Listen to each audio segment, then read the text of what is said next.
लेकिन आगे क्या?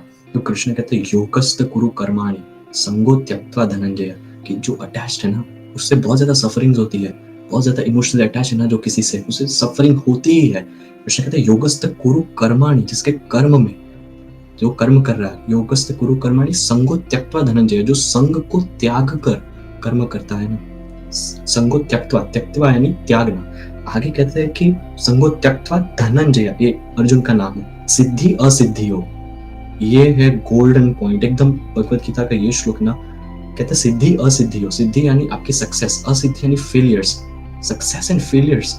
संगो त्यक्त्वा, अटैचमेंट को त्याग कर जो कर्म करता है ना, उसे सिद्धि हो या असिद्धि हो, सक्सेस हो या फेलियर हो, कहते हैं समो भूत्वा समात्मा।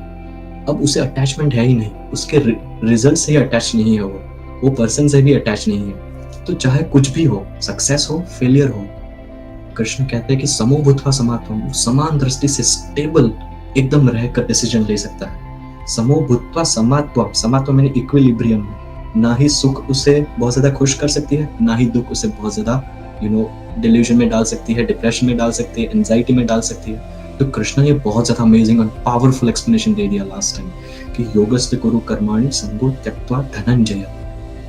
इतना अमेजिंग था ना, ये पूरा सीक्वेंस में डिस्कशन है, 2.62, 2.63, 2.64 था ये वाला।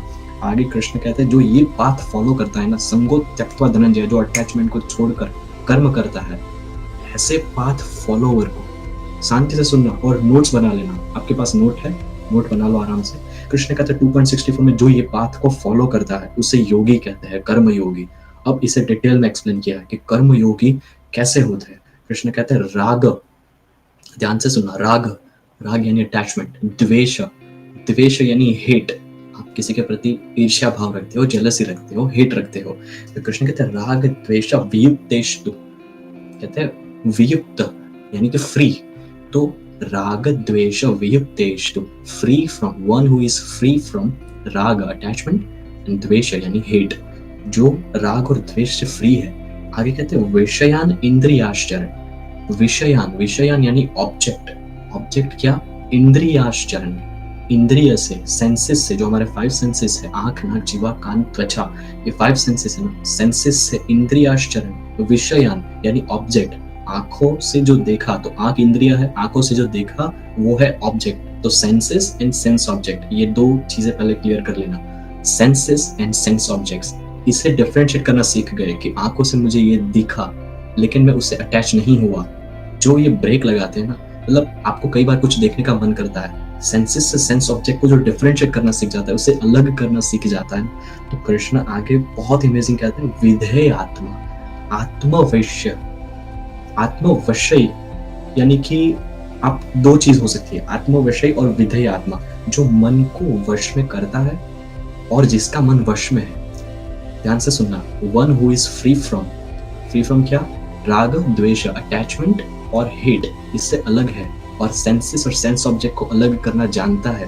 तो आगे कृष्ण कहते हैं आत्मवश्य विधेय आत्मा, जो मन को वश में करता है और जिसका मन वश में है, जो सेंसेस और ऑब्जेक्ट्स को अलग करता है। कृष्ण कहते हैं आगे प्रसादम अधिगच्छति, प्रसादम, व्हाट इज प्रसादम? प्रसादम यानी ग्रेस ऑफ गॉड, भगवान के द्वारा दिया हुआ प्रसाद, ये भगवान की ब्लेसिंग्स, उससे अधिगच्छति, वन हु अटेन्स दैट प्रसादम। तो कृष्ण कहते हैं ऐसे होते हैं योगी, यानी one who attains grace of God, जिसे भगवान की खुद ब्लेसिंग्स मिलती है ऐसे इंसान को, ऐसे